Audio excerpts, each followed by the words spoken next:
Hello graduates, loved ones, and members and friends of the English department. Thank you for letting me speak today at our reception. When thinking about what I wanted to say today, all I could think about was my dad. You see, in speech competitions as a kid, my dad began one speech by saying, "Let me tell you about Betty, the most beautiful girl in the world." Now you may be wondering who Betty is, if she ended up being my mom perhaps. But no, Betty is a Jersey calf. Betty is also proof that words can defy our expectations and set us up for surprise. And I don't think that anyone has yet talked about how beautiful being an English major is. And so many things can be called beautiful. And if I want to be a good writer, I have to make what I have to say somehow stand out. To some, the words literary analysis and creative nonfiction may send shivers down their book spines. Even if they are a great-grandchild of an Ernest Hemingway or Sylvia Plath, people are not genetically wired with a disposition to look at an English course list and feel some spark of elation or excitement. What we do have, however, is a nature to look for ourselves in the stories. For me, the most remarkable part of being an English major is being provided a space to write about myself and the world around me, and I think that's something beautiful. I remember a writing assignment from advanced composition where Professor Mary Fiorenza asked me to write about something I thought had never been written about before. Where do I begin though? Lake Mendota is only a walk down the road from where I live, so surely someone's written about that before. The poet Mary Oliver probably beat me to it. Or perhaps I can write about high school and how I feel so much more enlightened and accomplished nowadays. But that's been done too, either by F. Scott Fitzgerald or some other young adult author. Why does it seem like all the productive, beautiful topics are taken? They're not. I can write about myself. Choosing to write about my life can be a scary thing. It can take me back to people and places I thought the dust had hidden and settled and buried 6 feet under. But the field of English is not a field buried under cold critics and earth. It's a field, as Mary Oliver might call it, through which you do not have to walk on your knees.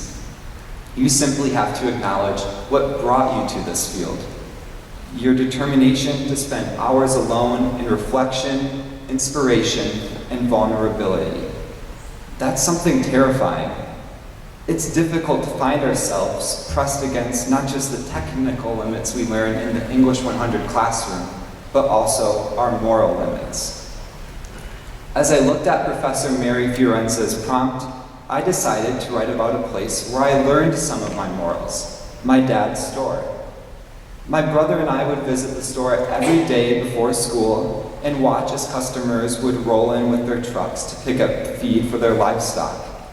I watched as they would go beyond a simple how do you do in exchange of money to discussing their families, the local sports, and farm futures narrated on radio channel 97.7. Some might be comfortable only within their own experiences. Sharing about their lives might come off as infringing. However, being able to share your story by simply existing and putting your life out there in words is one of the most beautiful things you can ever do. It's why, in close, I'm calling English majors beautiful. English majors take their task in both strife and stride, and it is a testament to defy the expectations of not just readers and listeners, but also the world around us. Thank you.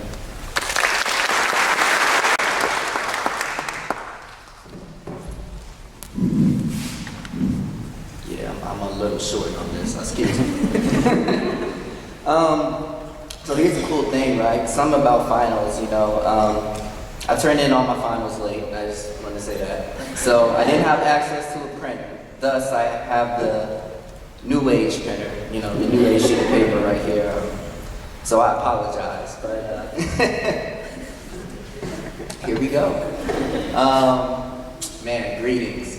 It's such a pleasure to be here, especially for my 4 years of being in the English department. I definitely want to give out a sincere thanks to all of my professors, especially my creative writing professors, but even the required courses when I had to go through that Middle Age English and that Brit Lit and all those other things. Education is the most powerful weapon you can use to change the world. It's the single shot as well as the automatic, the close range enforcer, the aggressor and the peacemaker. Make no mistake, we are in a war. One way or another, English majors have all received that daunting question. What will you do after grad school? Will writing give you a sustainable job? Or maybe these curious people select your career path for you. You're going to be a teacher, right? As if our stories are not important by themselves, which is why I never identified as just a creative writer. I'm a Black creative writer, and there's a difference. In my first semester here at UW, I was enrolled in Professor Ahmad Johnson's class, where not only did we learn various texts of fiction and poetry, but it had been my first time in a long time sitting in a classroom reading something by a skin the same shade as me. It felt strong. It felt like I was unwavering. I stood as the warrior I am and decided right then I was going to become the English student that I strive for my education for. In the years and the many semesters that followed, Black Death mystified my television. I used to question why, but now I'm lost in the heat of it all, as if hell doesn't burn anymore because the repeated loss of life makes you numb. So to the Black children, the POC, the men and women, I told myself, if there was ever a time when the world needed our story, please allow language to be our sword of choice, because now it is time to speak. It's important to me that the sheer struggles, potential, and preciousness of Blackness not commonly present or experienced in academia are voiced and heard. The thought of pushing harsh realities into mainstream vessels and ultimately publication is something clearly ideal, and the more aware as a nation we become, the more possible it is to produce positive change. If art does not either respond or reflect the times, the artist should take a hard look in the mirror and redefine their purpose in executing their craft. It is an honor to have used my talent to open for Nikki Giovanni, to produce my own one-man show, to win the Therese Mueller Fiction Award, and have used some of the skills I learned to be part of the team that has built the first hip-hop museum that currently sits in the Bronx, New York. With all that being said, I decided to take my knowledge and my experiences I cultivated here to NYU and my graduate career to pursue an MFA in writing. English majors like ourselves walk the steps, the lines of great writers, thinkers, philosophers. Take this quote by George Bernard Shaw, who has said, as echoed by the late Nipsey Hussle, the reasonable person adapts themselves to the world. The unreasonable one persists in trying to adapt the world to him or herself. Therefore, all progress depends on the unreasonable person. Statistically, the odds have already been against me.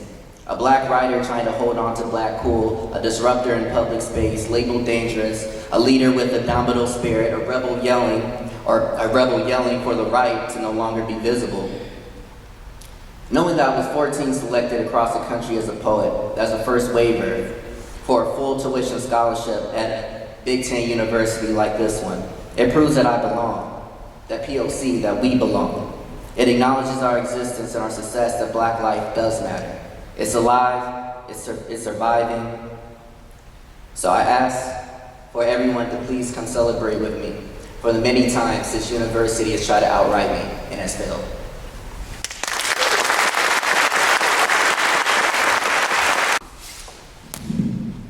Welcome. What a fine day to be given fresh eyes with which to see the world. Today, this is the place and time where we can at last take a deep breath, can collect our thoughts that have lingered on scraps of paper, in office hours, lecture halls, and the halls of Helen C. White. This is the place and time where we can step back from the slow trace our minds and feet have wandered for semesters on the path to where we are now, to these very seats, this feeling of pride in the challenges we've rose to meet, to donning the title graduates. Let this place be where you shake the weight from your shoulders and watch it settle at your feet. This is the place where we gather to recognize that which we have accomplished and that which we now hold the potential to achieve. The moment with which you can open your eyes and see the promise and potential the world holds. The moment where you can look at the world anew from a vantage point that has been years in the making. An accomplishment not only earned by our efforts, but a product of those around us. I'll speak for all of us in saying that the gratitude we have is more than words can describe, though we're all English majors, so I'm sure we're up for the challenge. For the encouragement of our families, our mothers and fathers, brothers and sisters, grandparents, aunts and uncles, thank you. For the connections of friends, peers, and classmates, thank you. For the professors, instructors, and TAs who poured their time and effort into our success, thank you again. For the genuine care, understanding, guidance, and chocolates of a dear advisor, thank you, Karen.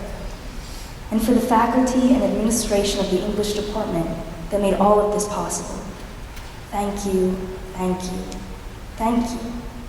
Thank you for coming together with us on our path to this, because as we've all figured out, a degree in English is more than our courses, our lectures and discussion sections, all the readings we did, and just the one or two we maybe didn't.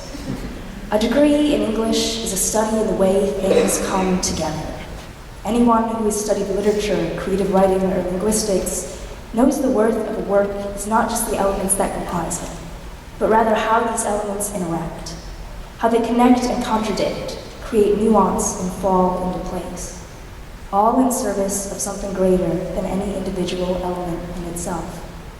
English is a study in making out the bigger picture, a study in perspective, in seeing the world as an intricate mess of deeper details, and seeing within the deeper details worlds unto themselves.